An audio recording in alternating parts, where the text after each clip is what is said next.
ये मानते हैं, जैसे मैं आज की बात करूं, जब रोज आप सुबह सो के उठते हैं और शाम होते होते आप देखते हैं, खैर आप तो मीडिया में नहीं लेकिन हम लोग तो देखते रहते हैं, an eminent personality joining BJP at 6 PM at 4 PM। तो एमिनेंट पर्सनालिटीज़ का जो लगातार बीजेपी में जाने का सिलसिला है, वो जो कहते हैं ना, बहुत लोग ये कहते हैं कि भारतीय जनता पार्टी कहती थी कि देश को और राजनीति को कांग्रेस से मुक्त कर देना है। अब बीजेपी ही धीरे धीरे कांग्रेस युक्त होने लगी है, या कांग्रेस ही धीरे धीरे बीजेपी युक्त होने लगी, जो भी कह लीजिए। नहीं, देखिए, अभी हमारे साथी ने बोला कि अब देखिए, अब वो पुराने हथियारों से नए तरीके की लड़ाइयाँ नहीं, नए ज़माने में लड़ाइयाँ नहीं लड़ी जा सकती। तो अब वो PDA कभी अजगर था, अभी बिहार में तेजस्वी लालू जी ने घोषणा किया, वो बाप वाला कम्बिनेशन है ना। तो अब ये पुराने हथियार हो गए। आप देखिए कि जो गांव में दाई काम कर रही है, जो आंगनबाड़ी है, ठीक है, जिसको गांव में राशन मिल रहा है, विधवा पेंशन मिल रहा है, वो सब मोदी रट रहे हैं। तो परसेप्शन बनाया गया, PR मैनेजमेंट किया गया, चाहे जो भी आरोप लगा लीजिए, लेकिन वो जो 21% 27% है ना, अब वो कंसोलिडेट हो गया है हिंदू वोटर्स में, समझ रहे हैं। तो थोड़ा थोड़ा लेकर के बीजेपी सब जगह से कहीं ना कहीं वो कंसोलिडेट कर लिया हिंदू वोटों को, और इवन मुस्लिम वोटर्स में भी आपने देखा, महिलाओं के सवालों को लेकर के, ट्रिपल तलाक के इशू को लेकर के। तो अब वो हमारा ये कहना है कि किसी ज़माने में चौधरी चरण सिंह ने भी वही राजनीति की, अजगर की राजनीति की। बाद में फिर आपने देखा कि दलित पिछड़ा और पूरा लंबा जनता दल का पूरा आंदोलन, और उसमें कितने धड़े 100 धड़े हो गए। अब ये सब पुराने हथियार हो गए। अब आपको कौन रोका है PR मैनेजमेंट करने से? कौन आपको रोका है? नहीं, लेकिन मैं ये कह रहा हूँ कि हथियार की बजाय अगर आप ये कहें कि ये गुड गवर्नेंस का एक मॉडल पेश किया, जिसमें गरीब को अनाज भी मिल रहा है, अमीरों को टैक्स में और तमाम चीज़ों में सहूलियत मिल रही है, नए लोगों को स्टार्टअप के लिए बैंक से इतना कुछ मिल रहा है, ये रेहड़ी पटरी वालों को 10,000 20,000 लाख 2 लाख का लोन मिल रहा है, तब तमाम लोगों को अवसर भी मिल रहे हैं। तो ये गुड गवर्नेंस की वजह से लोग जा रहे हैं, ये भी नहीं मानेंगे आप? गुड गवर्नेंस का पैरामीटर आप देखेंगे तो साउथ के राज्य तो बहुत आगे हैं, अभी UP बिहार तो उसमें बहुत पीछे है। तो गुड गवर्नेंस तो देखिए, वो आपको दिखाया जा रहा है। ऐसा नहीं है कि पिछली सरकारों ने ऐसा नहीं किया, राशन नहीं किया बांटा, या गरीबों के कल्याण की योजनाएं नहीं चलाई, साइकिल नहीं बांटा, लैपटॉप नहीं बांटा, वजीफा नहीं बांटा। ये होता रहा है, ऐसा नहीं है कि इसी गवर्नमेंट में हो रहा है। हाँ, अब ये है कि इस चीज़ का प्रचार कितना हो रहा है। दूसरी बात, आपके पास रिलायबल साथी है कि नहीं है? आपके पास साथी ही नहीं है। तो जब आपके पास साथी ही नहीं है, रिलायबल साथी किसके हैं बताओ? आप देख लीजिए, रिलायबल साथी, हम विपक्ष की बात कर रहे हैं, सरकार में पक्ष की बात नहीं कर रहा हूँ। अभी जो सत्ता में जो पार्टी है भारतीय जनता पार्टी, उसके पास तो लोग आ ही रहे हैं। आपने खुद कहा कि ये कांग्रेस युक्त होती जा रही है, कांग्रेस मुक्त करने के नाम पे भाजपा कांग्रेस युक्त होती है। आप देखिए ना, अर्जुन मोढवाडिया 24 साल जो आदमी कांग्रेस का प्रदेश अध्यक्ष रहा, अखिलेश जी ने अपना चीफ व्हिप बनाया था, वो छोड़ के चले गए। नेताजी शायद रहते तो ये सब नहीं होता। अरे प्रदेश अध्यक्ष थे अर्जुन मोढवाडिया, नहीं, और अभी इस बार भी पोरबंदर से विधायक जीते। गुजरात का तो देखिए सीन अलग है। गुजरात तो बीजेपी युक्त हो ही गया है, वो प्रदेशी हो गया है पूरा, आज से नहीं 15 साल 20 साल हो गया। लेकिन मैं यहाँ की बात कर रहा हूँ, हम लखनऊ में खड़े हैं, लेकिन इनकी ज़मीन के नीचे से अखिलेश जी के साथ में कौन बैठ रहा है, कौन उठ रहा है, इनको पता ही नहीं है कि कब वो जाके सेटिंग कर रहा है दिल्ली में। तो मैं यहाँ भी बात कर रहा हूँ कि आपके रिलायबल साथी नहीं है, ठीक है। आप ऐसे साथी नहीं बना पाए हैं नेताजी के जैसे कि कल को कोई बात हो तो शर्मिंदा ना होना पड़े।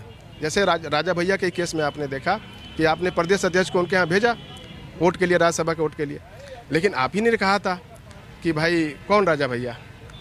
तो जब आप कमलनाथ आपको बोलते हैं कि कौन अखिलेश फखिलेश, आपको बुरा लगता है। तो समझ रहे हैं, राजनीति में आपको ऐसे दोस्तों की ज़रूरत होती है, और आपके पास जो लोग हैं उन वही भरोसेमंद नहीं रहे, एक एक करके वही छोड़ते जा रहे हैं। तो ये संकट है, विपक्ष के पास संकट है कि आपस में ही तालमेल नहीं है, तो आप लड़ाई कैसे लड़ेंगे? सामने जो दल है, सामने की जो सेना है, वो बहुत मजबूत सेना है, उसके पास आधुनिक हथियार है, उसके पास 10 भुजाएं हैं। देखिए, मैं आपको एक किस्सा, आपकी बात पे एक किस्सा मुझे याद आ गया। 2003 में जो जोड़ तोड़ के सरकार बनी थी, फिर 2007 में मुलायम सिंह यादव बुरी तरह हारे, और पहली बार बहुत दिनों के बाद पूर्ण बहुमत की सरकार मायावती की बनी थी। जब मायावती की सरकार बनी, उसके बाद मुलायम सिंह यादव बड़ा सख्ते में आए थे, उन्होंने प्रयोग भी किए। फिर जब 2012 के बाद 17 में फिर हार गई और बीजेपी की सरकार बनी, 12 से 17 में जब बीजेपी की सरकार बनी, तो बहुत सारे लोग, मेरे जैसे लोग या मुलायम सिंह यादव से उस समय, हालांकि वो थोड़ा यादाश्त में उनको कमजोरी हो थी, रही लेकिन वो हमेशा ये कहते थे कि 50 साल के राजनीतिक जीवन में मैं सत्ता में तो 10-12 साल कुल मिला के रहा हूँ, बल्कि उससे ही कम, ये 5 साल को हटा दीजिए तो और कम। तो ये बात कहते थे कि मैं ज़्यादातर ही मैंने विपक्ष की राजनीति की, लेकिन मुझे इस बात का संतोष है कि समाजवादी पार्टी बनाने के बाद मेरे साथी पुराने, मेरा साथ छोड़ के कोई नहीं गया और समाजवादी पार्टी में बड़ी फूट कभी नहीं हुई। दूसरे दलों के लोग मेरे पास तो भले आए, मेरा साथ छोड़ के जाने वालों की संख्या, उसका सर कारण है, उसका कारण है कि सैद्धांतिक स्तर पे कोई ऐसा काम नहीं किया पार्टी ने। नेताजी के समय, जहाँ तक मेरी जानकारी है, अभी सफाई है क्या? नहीं, मैं सपाई नहीं हूँ, मैं यूनिवर्सिटी में पढ़ाता हूँ। मेरा पर्सनल ओपिनियन, जितना मैं पढ़ाई लिखाई किया हूँ उस हिसाब से अभी भी देखिए बहुजन समाज पार्टी है, बहन जी की पार्टी है। यहाँ पर कुछ लोग हैं अभी भी जो सैद्धांतिक रूप से जुड़े हुए हैं, चाहे बहन जी से उनको कोई फ़ायदा मिले या बहुजन समाज पार्टी से फ़ायदा मिले या ना मिले। लेकिन समाजवादी पार्टी में ऐसा कौन सा है स्कूलिंग है, सोशलिस्ट स्कूल है जहाँ पर ट्रेनिंग दी जा रही कार्यकर्ताओं को? ऐसा कोई सिस्टम नहीं है। नेताजी के समय कुछ था, जनेश्वर मिश्रा जी थे। अरे आपके नेता सोचते हैं पदयात्रा, धरना प्रदर्शन, ट्रेनिंग, ये सब बेवकूफ़ी की चीज़ें, इससे वोट मिलता है। लोग ये सोचते हैं। क्या यार, आपका क्या नाम है? राहुल नाम है सर। क्या करते हो राहुल? सर मैं तो पढ़ाई करता हूँ सर। अभी? हाँ, और साथ में जॉब भी करता हूँ। क्या आपका विचार है आजकल की राजनीति के बारे में सोच रहे? एक्चुअली सर विचार ये है कि जो देश में नई लीडरशिप नहीं पैदा हो रही है देश में, और यूपी और पूरे ऑल ओवर इंडिया में। अभी देखिए बीजेपी की जो लिस्ट आई है, जो भी पुराने लोग प्रत्याशी लोग थे उनको फिर दोबारा बीजेपी पार्टी ने प्रत्याशी बनाया। यूपी में, बाकी जगह तो काटा है। तो यूपी में, जहाँ तक चूँकि हम लोग यूपी में रहने वाले हैं, तो यूपी में जिनको दोबारा टिकट दिया है उनके कैरेक्टर से हम लोग भली भांति परिचित हैं कि उनका क्या रहा है हमारे समाज में। तो कहीं ना कहीं नई लीडरशिप की किसी भी पार्टी को, वो चाहे समाजवादी पार्टी हो, बहुजन समाज पार्टी हो, भारतीय जनता पार्टी हो। अरे भाजपा तो नई लीडरशिप आगे ही कर रही है। आप देखो तीनों राज्यों में मुख्यमंत्री बदल दिए, नए नए सब जगह मुख्यमंत्री बनाए जहां जीते। नई लीडरशिप का कहने का मतलब ये है कि पूंजीपतियों को ना बनाएं, कठपुतलियों को ना बनाएं, ऐसे लोगों को, ऐसे युवा को बनाएं जो युवा सड़क पे संघर्ष कर रहा है, जो युवा संघर्ष कर रहा है। कहीं बिल्कुल कर रहा है, जो कर रहा है उसको, जो कर रहा है कहीं कहीं जहाँ कर रहा है उसको उठा के जेल में डाल दिया जा रहा है। तो कहीं ना कहीं इतना भयावह जो है प्रदेश का जो माहौल बना है। अरे सब कर रहे हैं, कानून व्यवस्था का माहौल है, आप कह रहे हो कि भय का माहौल है। नहीं, कानून व्यवस्था का माहौल क्या है सर, जब नई लीडरशिप कहीं पैदा ही नहीं हो रही है। यूनिवर्सिटियों में जो है छात्र संघ का चुनाव बंद हो गए हैं, तो नई लीडरशिप के दरवाजे चारों तरफ से बंद हो गए हैं। जो पहले से जो स्थापित लोग राजनीति में, उन्हीं के बेटे बेटी राजनीति में आ रहे हैं। ब्यूरोक्रेसी में भी जो लोग हैं उन्हीं के बेटे की ब्यूरोक्रेसी में अपनी काबिलियत से आते हैं। हाँ जी, आप क्या करें? अयोध्या में मिले सर आपसे, बड़ा अच्छा लगा आपसे। आप लखनऊ में फाइनली मिल ही गए। आप अयोध्या में? अच्छा, राम भी मिले नहीं थे? उमेश जी के नंबर से ढूंढ कर आए थे आपसे। और बताइए। पकड़ लिए थे, यही साथ रहते हैं हमारे। तो अयोध्या में तो आप, हमको याद आ रहा है टेलीफोन एक्सचेंज लग रहा, वहाँ रेलवे में लग रहा था, उसी दौरान। अयोध्या में लगातार बढ़ रही है कि अब कुछ कम हुई? नहीं, कुछ कम हुई है, कुछ कम हुई है। जितनी हमें ऐसा लग रहा, जितनी एक्सपेक्टेशन थी उतनी नहीं आई। पूजा के बाद जितनी एक्सपेक्टेशन थी उतनी नहीं आई। कारण क्या रहा है मुझे नहीं पता, लेकिन थोड़ी डाउन हुई है। अयोध्या का बुखार भी कम हो रहा है क्या?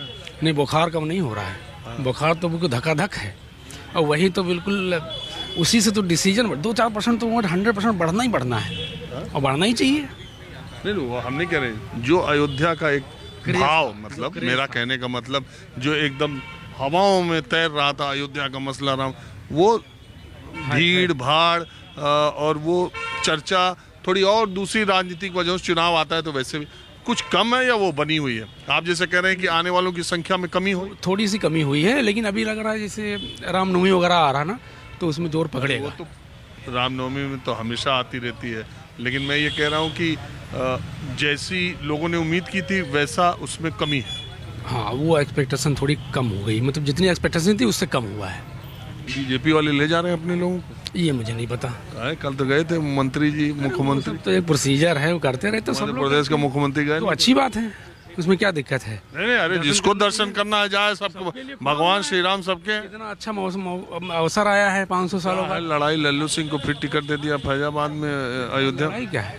लड़ाई थोड़ा है कुछ में, तो एक तरफा है मामला। और अभय सिंह के आने से अभय सिंह के आने से फर्क पड़ेगा। ठीक है, अच्छा है, उनका अपना डिसीजन है, लेकिन ठीक है मेरे ख्याल से उनको लगा कि विचारधारा बदल गई उनकी या कुछ हो गया तो अच्छी बात है। कुछ हो गया, विचारधारा उनकी बदल गई ना।